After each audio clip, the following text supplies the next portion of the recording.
첫 주이죠. 9월 4일 오전 하나님 말씀은 시편 18편 1절로 3절입니다. 오늘은 시편 전체를 들어서 설교를 하겠는데요. 핵심이 되는 9절 1절부터 3절 말씀입니다. 시편 치고는 18편이 약간 좀 긴 편이죠. 사도 그만큼 다윗 왕의 그렇게 어려움 가운데서 하나님께서 그를 구원해 주시고 또 그런 어려운 고난 가운데서 하나님과 묵상하며 교제하고 또 얼마나 하나님께 신뢰를 두었는가를 우리가 알 수 있습니다. 우리 18편이 좋은 묵상이 되었으면 합니다. 18편 1절부터 3절까지 봉독해 올리겠습니다. 오 나의 힘이신 주여, 내가 주를 사랑하리이다.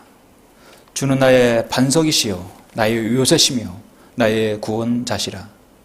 나의 하나님이시며 내가 신뢰할 나의 힘이시요 나의 방패시며 나의 구원의 뿌리시며 나의 높은 망대이시니이다.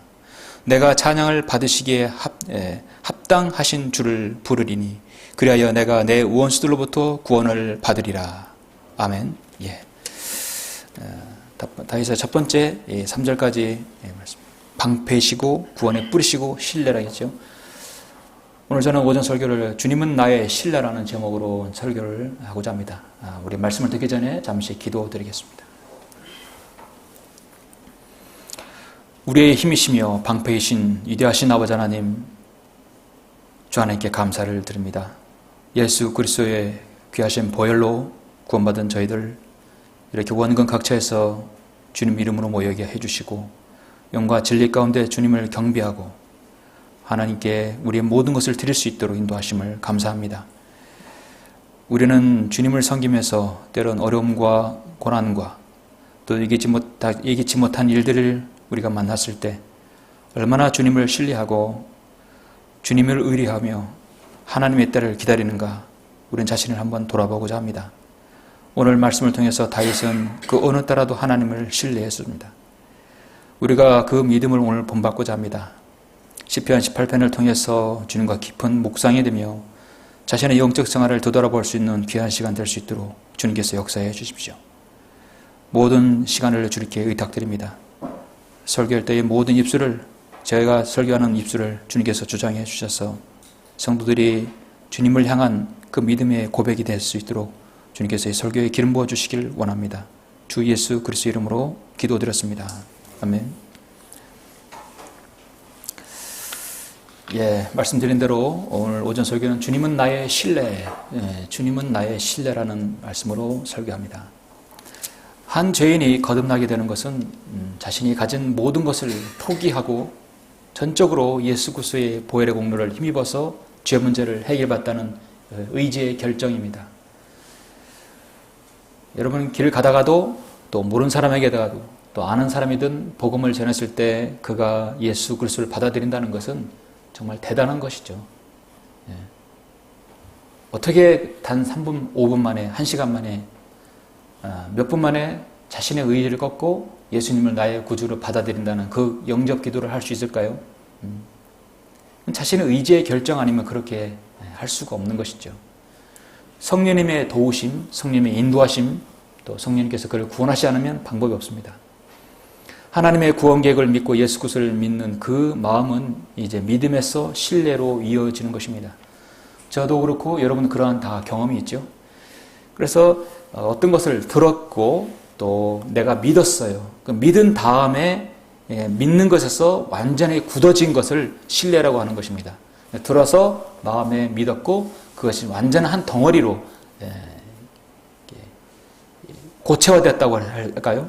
그래서 신뢰라고 할 수 있는 거죠. 근데 그 말씀이 에베소서 1장 13절에 보면 이렇게 말씀합니다. 그분 안에서 너희도 진리의 말씀 곧 너희 구원의 복음을 듣고서 들었죠? 그분을 신뢰하였으니 또 너희가 그분을 믿고서 약속의 그 성령으로 인침을 받은 것이니라. 여러분 들었고 믿었고 신뢰하였습니다. 여러분 신뢰한다는 말은 무엇입니까? 우리 세상에서도 내가 그를 신뢰한다는 말을 쓰지요. 지금부터 앞으로 내가 그를 믿겠다는 의지가 들어있는 것이죠. 의지가 들어있습니다. 여러분 예수 그리스도를 신뢰하십니까? 예수님이 여러분을 구원하신 것을 믿고 지금 구주로 받아들였어요. 또 여전히 주님은 나의 구주이시고 왕이시고 신랑 되시는 분이십니다. 또 주님을 기다린다는 것이죠. 그게 신뢰예요. 과거 나를 위해서 갈보리 십자가에서 고난을 당하시고 지금 내 안에 내주어 계시고 앞으로도 오실 주님을 믿는다는 의지의 표현입니다. 최근에 일어난 일인데 어제 신문 보니까 지금 최근에 삼성에서 갤럭시 노트 7인가 새로 나왔죠.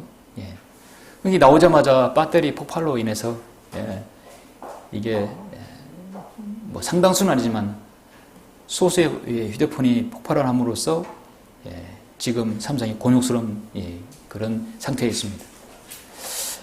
그들은 100만 대 중에 약 24대가 불량일 수 있다라고 하는 것입니다.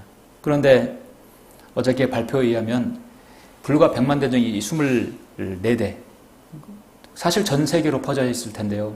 그 불량률은 어떻게 보면 0.0024%라고 합니다. 그런데 그 0.0024% 때문에 전 세계에 퍼져 있는 갤럭시 노트 72,550만 대, 7,250만 대죠.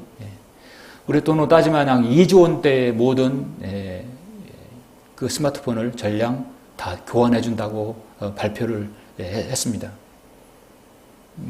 참으로 침통한 가운데서 결정을 내린 것이겠죠. 그 몇 대 때문에 2조 원대 되는 모든 것을 전량 수거해서 선물 받은 것도 다 환불해 주고 완전히 교체해 준다는 것이죠. 이상이 없는 것도 교체해 준다는 것입니다. 삼성 입장에서 보면 어떤 엄청난 손실일 수도 있고 피해일 수도 있어요. 불과 몇 대의 불량으로 인해서 전부 다 리콜을 해준다는 것은 무엇입니까? 결국은 삼성이라는 그 부분에 있어서 휴대폰에 대해서 신뢰를 고객들에게 주기 위함이라는 것이죠.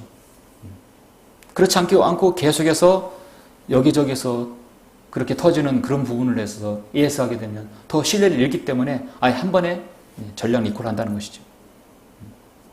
거기에 비하면 자동차 회사 같은 경우는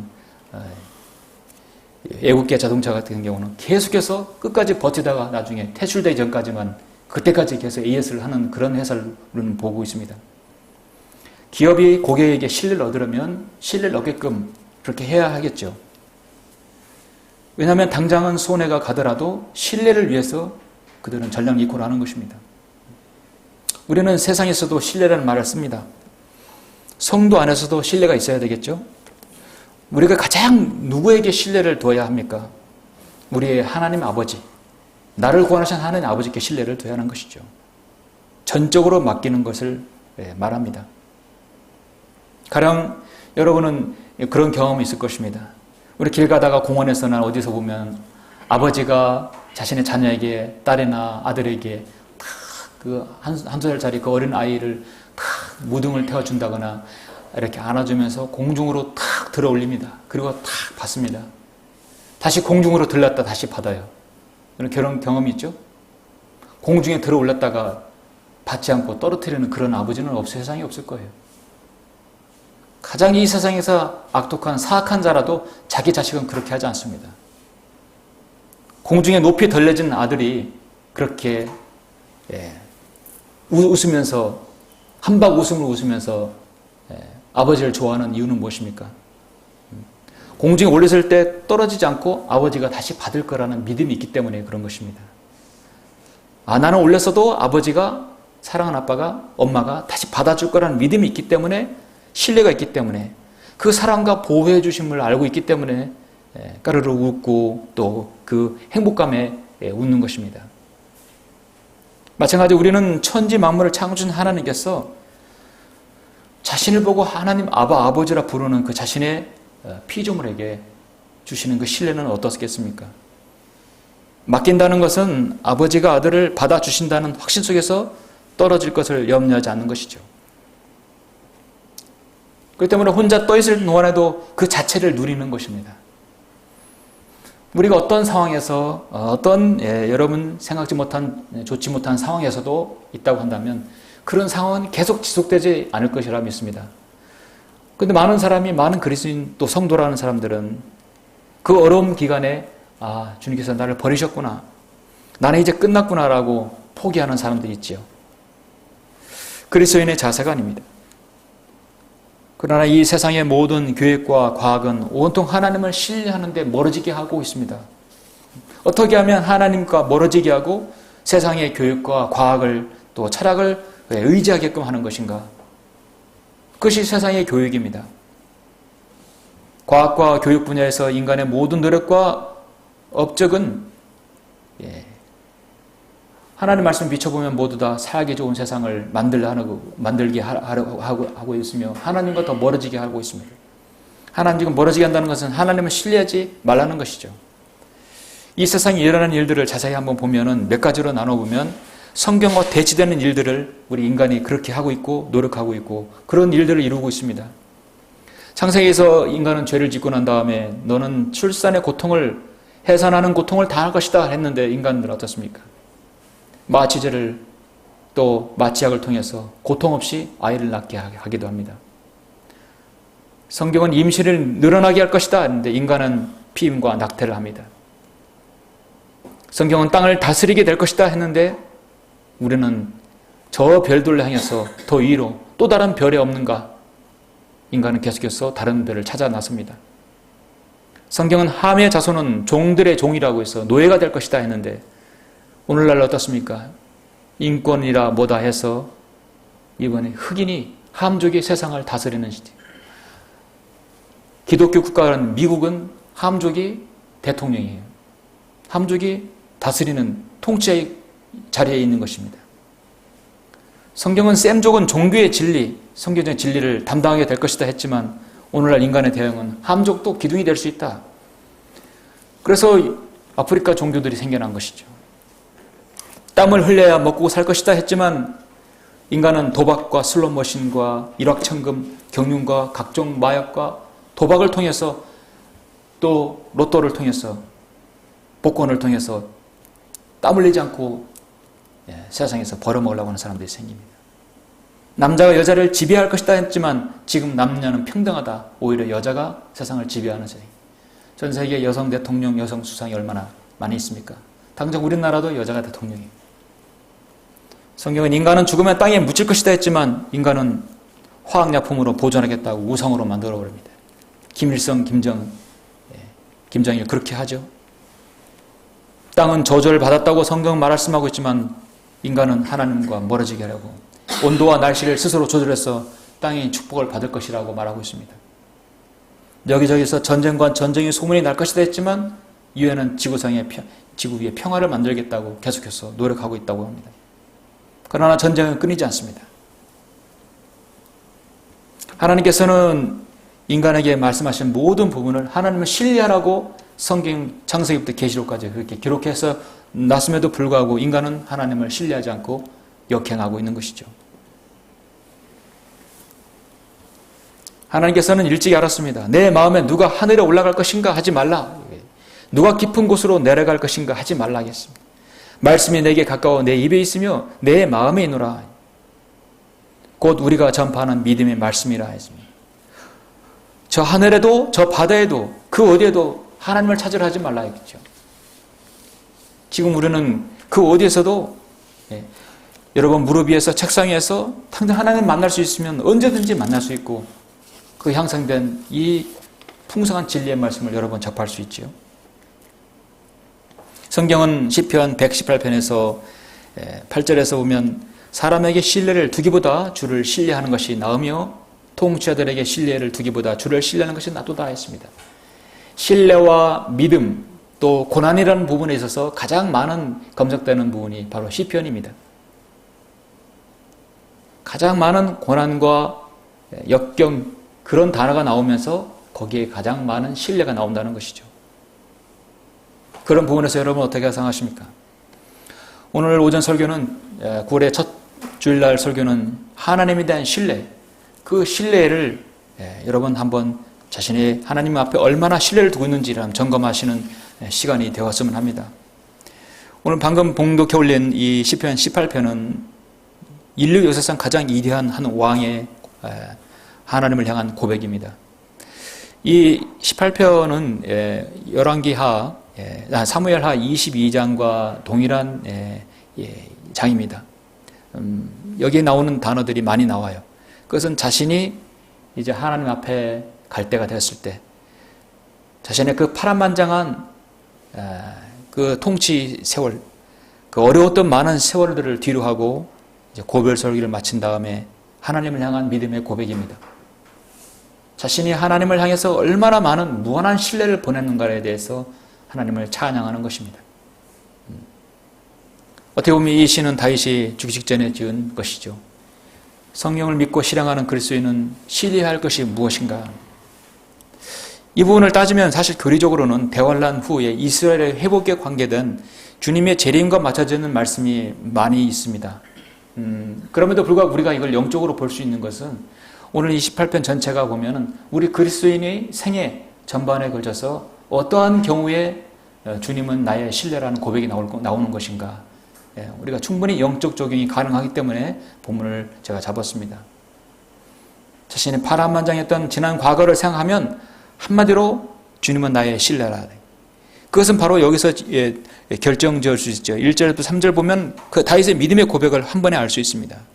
오 나의 힘이신 주여 내가 주를 사랑하느이다. 주는 나의 반석이시요 나의 요새시며 나의 구원자시라. 나의 하나님이시며 내가 신뢰할 나의 힘이시요 나의 방패시며 나의 구원의 뿌리시며 나의 높은 망대시니다. 내가 찬양을 받으시기에 합당하신 주를 부르리니 그리하여 내가 내 원수로부터 구원을 받으리라. 다윗은 수많은 전쟁 가운데 한 번도 패한 적이 없습니다. 다윗에게 있어서 전쟁에서는 패한 역사가 없어요. 인류 역사상 패한 사람이 없는 두 사람은 다윗과 알렉산더가 그래 패하지 않았었죠. 근데 두 사람의 삶은 극과 극이었습니다. 다윗은 온전히 하나님을 신뢰했기에 한 번도 패하지 않았습니다.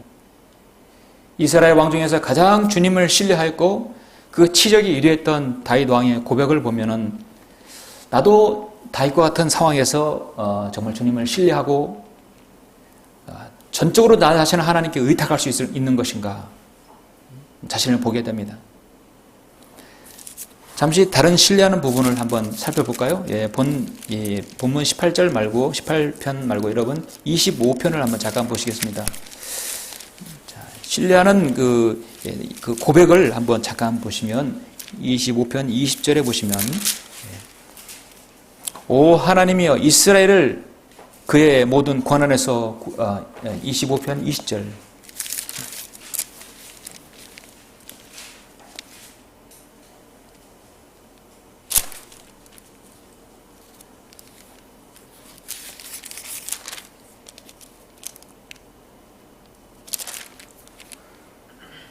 죄송합니다. 31편을 보시겠습니다. 31편. 31편 1절을 보시면 오 주여 내가 주를 신뢰하나이다. 나로 결코 수치를 당하지 않게 하시고 주의 의로 나를 구하소서. 주의 귀를 내게 기울여 나를 속히 구해내시고 나를 구원하는 방어의 처소로서 나의 견고한 반석이 되소서. 주는 나의 반석이시요 나의 요새시라. 그러므로 주의 이름을 위하여 나를 인도하시고 지도하소서. 그들이 나를 위하여 몰래 쳐놓은 그물에서 나를 끌어내소서. 주는 나의 힘이시니다. 그러면 하나만 더 보시면 56편을 보시면 너무도 많지만 하나만 더 보시죠. 56편을 보시면 여러분 시편에서 신뢰란 말을 엄청나 많이 볼 수 있을 것입니다. 56편 11절 내가 내 신뢰를 하나님께 두었으니 나는 사람이 내게 행하는 것을 무서워하지 아니하리다. 자, 신뢰를 하나님께 두었다. 신뢰를 그러면 그 어떤 것도 무서워하지 않는다는 것이죠. 사실 신뢰라는 용어는 어떤 명사이고 추상 명사이지만 이것이 우리 그리스도인 안에서 자리 잡게 되면 어떤 상황에서 두려워하지 않는다는 것이죠. 고난이라는 단어가 시편에서 가장 많이 제시되는데 신뢰는 또 거기 많이 제시된다는 그 의미는 무엇일까요? 고난 가운데 신뢰한다는 것이죠. 잠시 후에 제가 제시하겠지만 신뢰는 가장 먼저 신뢰할 수 있는 상황에서는 내가 어려운 처지에 놓여 있을 때다라는 것이죠. 잠언 3장에 보면 이는 주께서 너의 신뢰가 되시어 내 발이 넘어지지 않게 지켜주실 것임이라. 사람이 가장 극심하게 어려움 당할 때가 뭐냐면 하나님을 신뢰할 때 아니면 결국 자신의 믿음이 무너질 때 둘 중에 하나거든요.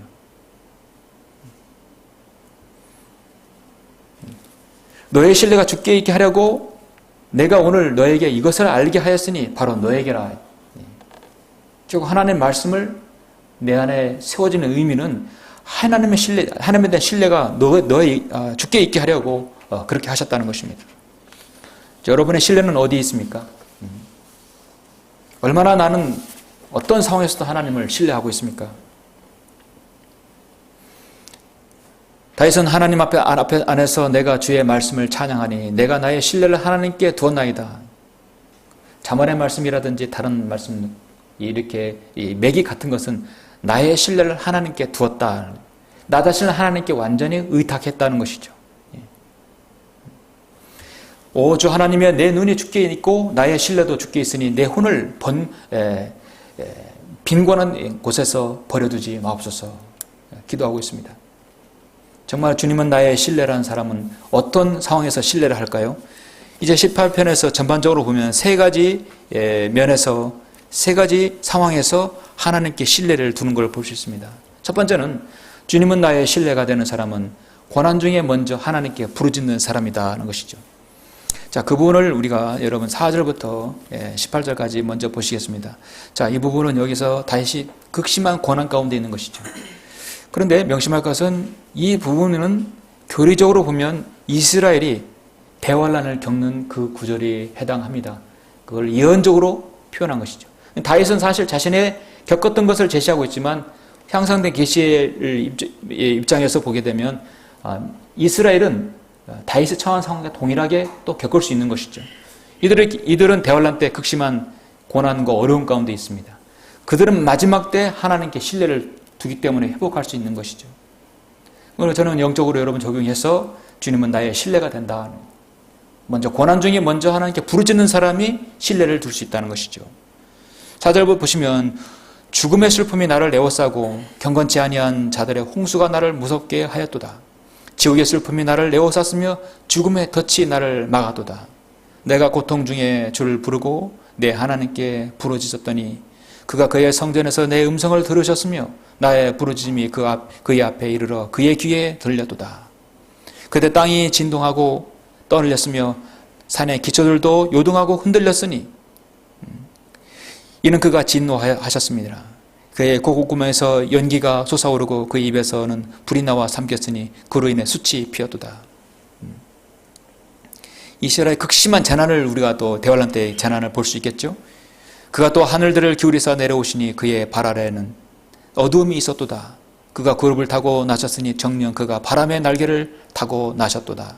그가 어둠으로 그의 비밀 처소를 만드셨으니 그를 두른 그의 장막은 검은 물들과 하늘에 짙은 구름이었도다. 그의 앞에 있는 광채에서 그의 짙은 구름이 지나가니 우박과 숯불덩이가 내렸도다. 주께서 또한 하늘들에서 천둥을 발하셨고 가장 높으신 분의 음성을 내렸으니 우박과 숯불덩이가 내렸도다.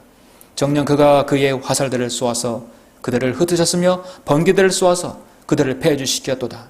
그때 오주여 주의 책망과 내시는 콧김의 물들의 통로들이 보였고 세상의 기초들이 드러났나이다. 그가 위에서 보내시어 나를 취하시고 많은 물들에서 나를 건져내셨도다. 이 많은 물들은 이제 많은 민족들, 나라들을 달 수 있죠. 그가 나의 강한 원수와 나를 미워하는 자들에게서 나를 구해 주셨으니 이는 그들이 내게 너무 강하였습니다. 그들이 나의 재앙의 날에 나를 막았으나 주께서는 나의 의지가 되셨도다. 다윗은 자신이 사울 왕으로부터 피한 그 약 14년 이상의 광야에서의 생애를 보냈을 때 얼마나 많은 극심한 어려움이 있었습니까? 그때를 기억하면 충분히 4절부터 18절의 의미를 생각할 수 있죠.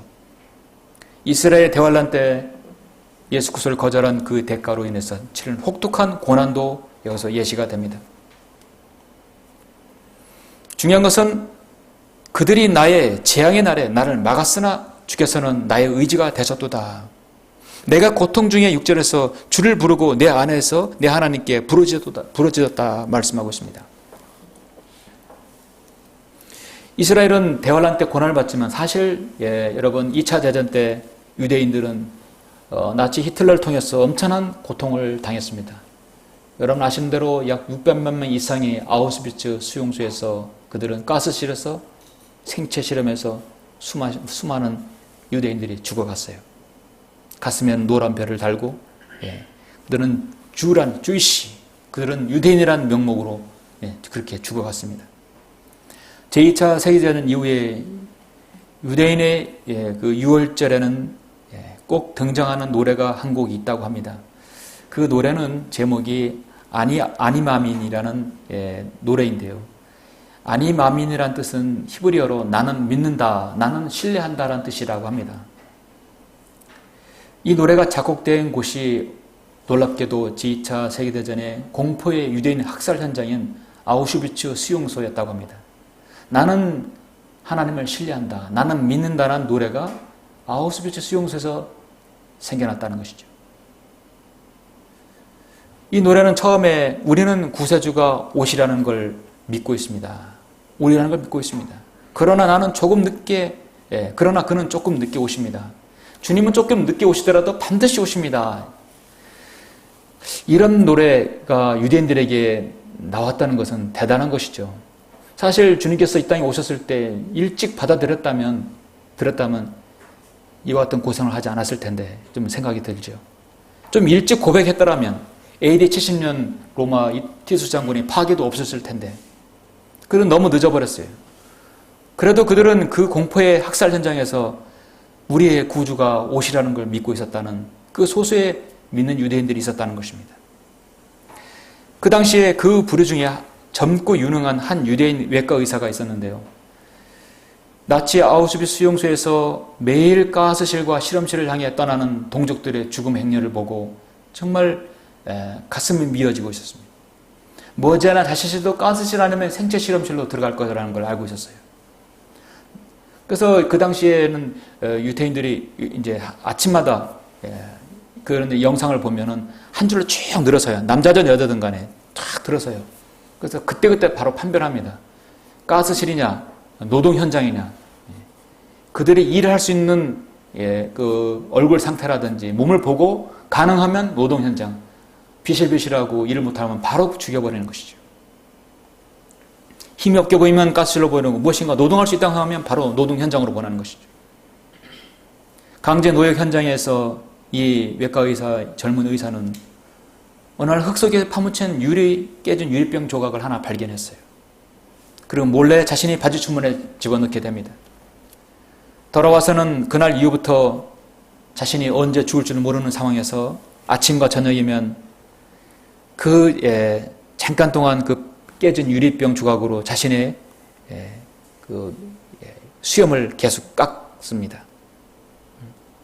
날카로운 유리 쪽으로 파편으로 면도를 하는 것이죠. 그래서 아침이 되면 나치 이 요원들은 한 줄로 또 들어서서 가스실로 보낼 자와 노동 현장으로 보낼 자를 계속 판별합니다. 아침마다 이 외과 의사는 자신의 얼굴에 피가 묻어날 정도로 파랗게 그 상기된 얼굴로 깨끗하게 면도를 해서 의욕이 넘치는 그런 모습을 보이는 거죠.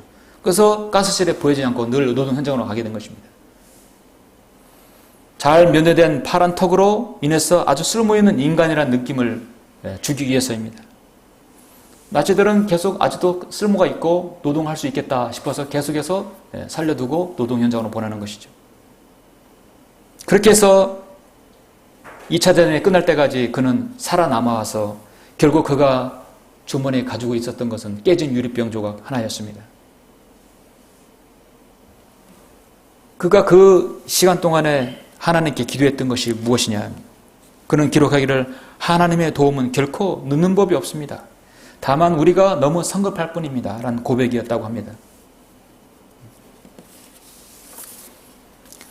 자, 극심한 어려움 가운데서 고통 가운데서도 하나님을 신뢰하는 것이 진정한 믿음이라 볼 수 있죠. 히스기야 왕은 자신이 건강하고 이스라엘 백성을 선하게 잘 다스렸다고 생각하고 그렇게 하고 있다고 생각했어요. 어느 날 내 집을 정리하라 했을 때 청천연병 같은 사형 선고를 받은 것이죠. 히스기야가 이스라엘의 주 하나님을 신뢰하였으니 그의 이후로는 유다의 모든 왕 가운데 그와 같은 자가 없었으며 그 이전에도 없었다라는 그런 평가를 받았습니다. 그가 신참 그렇게 좋은 평가를 받은 이유는 다윗 왕처럼 하나님을 신뢰했다고 성경은 말씀하고 있습니다. 성경은 빌보 4장 6절에서 아무것도 염려하지 말고 다만 모든 일에 기도와 간구로 너희 구하는 것들을 감사함으로 하나님께 알려지게 하라. 그리하면 모든 지각을 초월하시는 하나님의 평강이 그리스도 예수 안에서 너희 마음과 생각을 지키시리라 했습니다. 여러분, 고난이 오면 당장 어떤 것이 생각납니까? 이걸 피할 길을 여러분 모색하고 있습니까? 아니면 잠시 쉬라는 것입니까? 기다리라는 것입니다. 그리고 주님을 신뢰하는 것이죠. 사실 이론이 아니죠. 실제로 여러분에게 맞닥뜨렸을 때 여러분의 상황입니다. 저는 일생에서 가장 힘들 때 저는 이런 말을 스스로 저는 되뇌입니다. 고된 세월은 언젠가 끝이 납니다.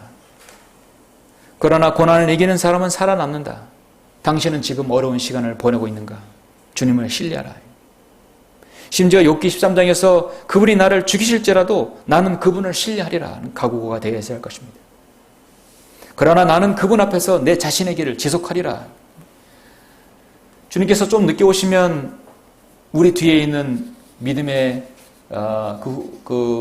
우리 믿음을 따르는 사람 그리스도인들이 여러분 자신의 이름을 회자하면서 그는 죽기까지 주님을 신뢰하였다고, 주님을 신실하게 섬겼다고 그 평가가 되어야 되지 않겠습니까? 주님은 나의 신뢰. 어떤 사람이 주님을 또 신뢰하는 사람들인가요? 두 번째는 하나님의 말씀으로 단련된 사람이 주를 신뢰한다는 것이죠. 어떻게 보면 고난 가운데 신뢰하는 것뿐만 아니라 하나님의 말씀으로 그 사람이 단련되었다는 것이죠. 하나님의 말씀의 지식으로 그들은 단련되었다는 것입니다. 지식으로 출중한 것이 아니라 단련이 되어야 된다는 것입니다. 여러분 좀 건너뛰어서 30절부터 보시면 33절까지 하나님으로 말하면 그의 길은 완전하고 주의 말씀은 단련되었으며 그는 자기를 의뢰하는 모든 자들에게 방패가 되시는도다. 주의 말씀은 단련되었다. 이 말씀의 개혁성이 삭제되어 있습니다. 주 외에 누가 하나님이시려? 우리 하나님 외에 누가 반석이시려? 힘으로 내게 띠를 두르시며 나의 길은 온전케 하시는 분은 하나님이시라. 그가 나의 발을 암사슴들의 발 같게 하시며 나를 나의 높은 곳에 세우시는도다 했습니다. 여러분, 하나님의 말씀을 어떻게 말씀으로 단련해야 합니까? 하나님께서 여러분을 구원하시기 위해서요, 하나님께서 여러분을 오랫동안 기다리셨어요. 어떤 사람은 10년, 20년, 30년, 40년, 60년 기다리신 분도 계세요. 65세에 예수 그리스도를 믿고 구원받은 사람은 하나님께서 그를 65년 동안 기다린 거죠. 기다렸으면 그가 하나님의 말씀을 믿고 성숙하면 이제 그가 하나님을 기다려야 합니다. 왜냐하면 하나님의 때가 있기 때문에, 하나님의 때에 따라서 기도 응답을 받을 수 있기 때문입니다. 자, 우리가 구원받은 다음에 여러분 하나님의 말씀을 공부하게 되죠. 자, 집에서든 사무실에서든 그 어떤 장소든 자, 하나님 말씀을 여러분 읽게 돼요. 아, 오늘 마태복음 볼까? 오늘 어디를 볼까? 오늘 어디 한번 읽어보자. 여러분 하나님 말씀을 다룬다 생각하고, 여러분 하나님 말씀을 내가 공부하고 내가 한번 내가 갈파한다 생각하고 보지만 사실은 더 많이 공부하고 갈파하면 갈파할수록 하나님께서 여러분을 다루기 위해서 하나님의 말씀이 존재하는 것입니다. 우리는 인간은 하나님 말씀을 다룰 수 있는 사람들이 아니에요.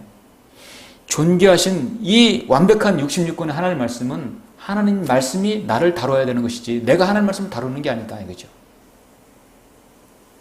내가 하나님 말씀을 다룬다는 생각은 아직 좀 얕은 신앙이라고 볼 수 있습니다. 우리는 하나님 말씀을 다룰 수가 있는 사람들이 아니에요. 더군다나 말씀을 다루면서 삭제시키고 변개시킨다는 것은 그거는 엄청난 죄인 것입니다. 신명기에서 잠언에서 요한계시록에서 곳곳에 세 곳에서 더하지 말고 빼지 말라고 경고하시지 않았습니까? 저는 이 글씨를 쓰는 걸 좋아하고 그림을 좋아하기 때문에 가끔 먹을 벼로에다가 물을 떨어뜨려서 먹을 갑니다. 그래서 먹은 이제 벼루와 먹이죠. 먹은 좋은 게 좋다고 해서 아주 좋은 걸 샀어요. 좋은 걸 사서 오랫동안 쓰려고 합니다. 우리나라 최고의 글씨인 추사 김정희는 자신이 평생 동안 먹을 갈아서 그 벼루를 7개를 구멍을 냈다고 합니다. 어느 책에서 읽어봤는데요. 저 평생 동안 아무리 갈아도 약간 나타진 것도 표시가 안 날 정도였는데 얼마나 갈고 그러면 얼마나 많은 먹들을 버렸을까요? 얼마나 갈았으면 벼루가 구멍이 7개나 났다고 해요. 왕이지는 자신의 연못을 다 먹물 가는 게 아니라 연못에 물을 찍어서 글씨를 연습했는데 연못이 다 닳아 없어질 정도로 글씨를 썼다고 합니다. 어떤 책에서 보니까 처음엔 내가 먹을 갈지만 나중에 먹이 나를 간다라는 말을 제가 표현을 들었을 때 바로 그것이다. 내가 먹을 갈지만 먹이 나를 가는 것이 결국은 내가 그만큼 수양이 된다는 것이죠. 얼마나 많은 먹을 버렸고 벼루를 없앴는가. 거기에 비하면 아무것도 아니죠. 나는 아무것도 아니다. 우리가 하나님의 말씀을 다룬다고 생각하면 그건 오산입니다. 처음엔 내가 다루지만 사실 하나님께서 나를 다루기 위해서 하나님 말씀을 주신 거예요. 하나님 말씀에 다룬다는 것은 내가 하나님 말씀에 보복한다는 것입니다. 하나님께서 나를 다룬다는 건 난 내가 하나님 말씀에 보복하는 거예요. 주님 말씀하십시오. 주님은 5분 이내에 나의 모든 것을 다 앗아갈 수 있고 뺏어갈 수 있고 그 많은 충만한 지식을 주님께서는 주실 수 있습니다. 하나님 말씀하십시오. 주의 종이 듣나이다. 그런 자세가 되어야 할 것입니다. 그렇게 했을 때 하나님에 대한 절대적인 신뢰가 내게 있는 것이죠. 하나님으로 말하면 그에게는 완전하고 주의 말씀은 단련되었다 말씀하고 그 단련된 사람이 자기를 신뢰 의뢰하는 모든 자들에게 방패가 되신다고 말씀하고 있지 않습니까? 히브리서 5장 14절에서도 사도 바울은 단단한 음식은 장성한 사람들의 것이라. 그들은 그 말씀을 사용함으로써 감각들을 단련하여 선악을 분별하는 사람들이라. 우리 성도님들은 우유만 드시지 않지요. 밥도 드시고 단단한 고기도 드시고 뼈 있는 고기도 드시잖아요. 건강을 유지할 수 있는 거예요. 영적으로도 단단한 음식도 먹을 수 있어야 합니다. 그렇게 해야 그것이 장성한 사람들의 것이라고 말씀하고 있습니다. 그 장성한 사람들이 하나님의 말씀으로 단련된 사람들이에요. 우리 끊임없이 우리는 단련돼야 합니다. 주님은 나의 신뢰가 되는 사람은 마지막으로 어떤 사람입니까? 세 번째로 어떤 부류라고 생각하십니까? 고난 가운데 있는 성도, 하나님 말씀으로 단련된 사람. 이 18편의 마지막을 보니까 궁극적인 승리를 맛본 사람이 주님을 신뢰하는 것입니다. 그렇죠? 결국 승리를 맛본 사람이 역시 주님을 신뢰하는 것밖에 없어. 그 고백이 나오는 거예요. 맛을 본 사람이 그 맛을 알지요. 46절부터 50절에 보시면 주께서 살아계시니 내 반석을 송축하라. 내 구원의 하나님을 높일지라. 내 원수를 갚아주시고 백성을 내 아래 복종케 하시는 분은 하나님이시라. 그가 나를 내 원수로부터 구하시나니 정녕 주께서 나를 대적하여 일어선 자들 위에 나를 높이 들어 올리셨으며 주께서 난폭한 자로부터 나를 구해내셨나이다. 그러므로 오 주여 내가 이방 가운데 주께 감사드리며 주의 이름을 찬송하리이다.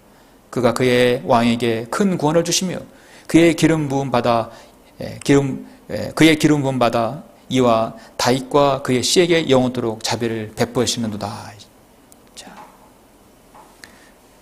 결국 원수를 갚아주시고 승리케 해주신 분은 하나님이시라 고백하고 있습니다.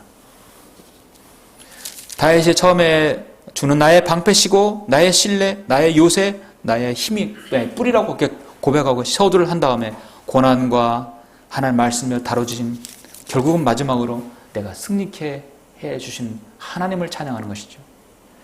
승리를 맛본 사람이 하나님을 찬양하게 됩니다. 그리고 주님을 신뢰하게 됩니다. 여러분 우리 그리스도인도요 지금 마귀와의 영적 전쟁에 싸우고 있어요. 여러분 자신 안에 가정에 교회 끊임없이 엄습해오는 마귀와의 영적 전쟁에 싸우고 있어요. 근데 우리의 싸움은 이미 결론이 끝난 것이에요. 이미 승리의 발판에서 싸웠다고 생각하시면 됩니다.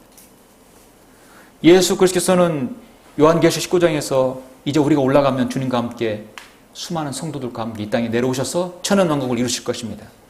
그건 우리의 미래예요. 우리는 그렇게 주님의 승리의 편에서 싸울 사람들입니다.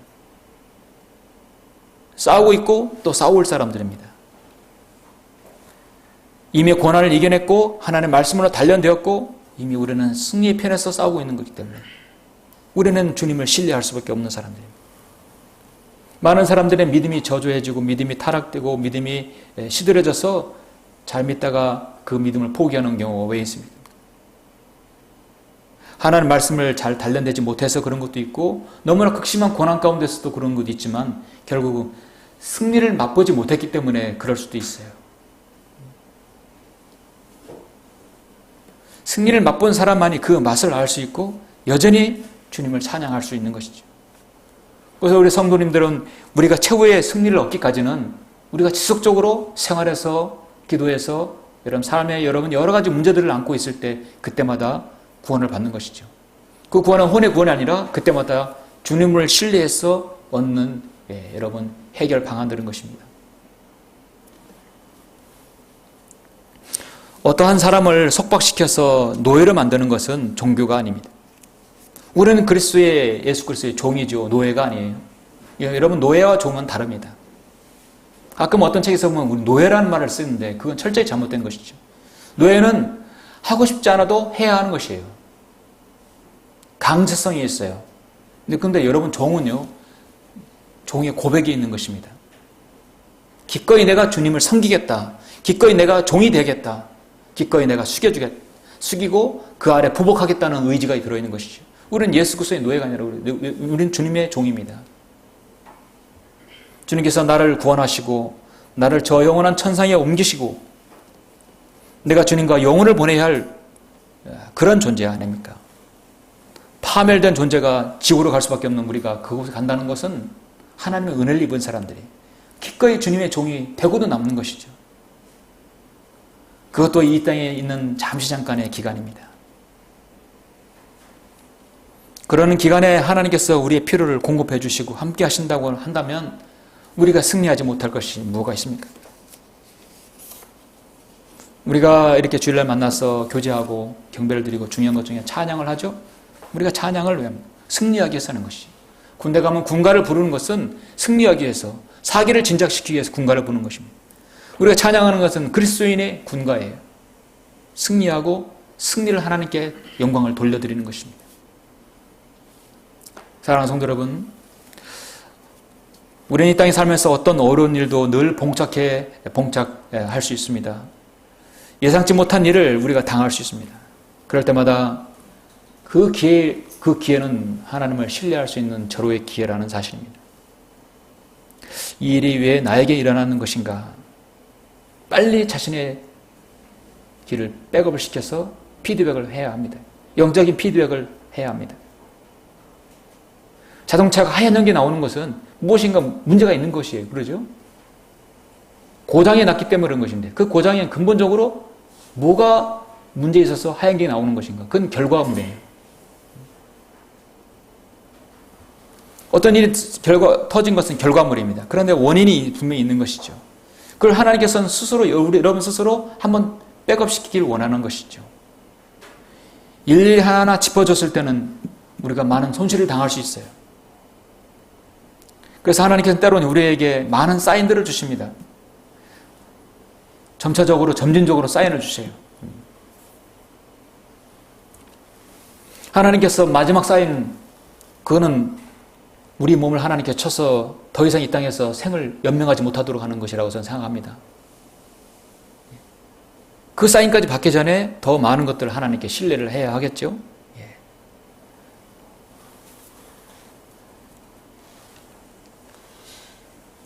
현재의 상황을 하나님께 간절히 감사함으로 아뢰게 되면 자신의 영적인 삶들을 되돌아볼 수 있습니다. 오늘 본문 19절부터 29절 이제 제가 언급하지 않는 부분인데요. 19절부터 29절 잠깐 보시면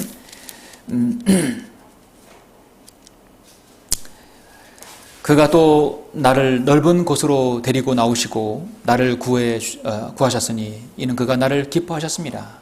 주께서 나의 의를 따라 내게 상 주시고 내 손에 정결함을 따라 내게 갚으셨으니 이는 내가 주의 길을 지켰고 내 하나님께로부터 악하게 떠나지 아니하였음이며 그의 모든 명령들이 내 앞에 있었고 내게서 그의 규례들을 지워버리지 않았습니다.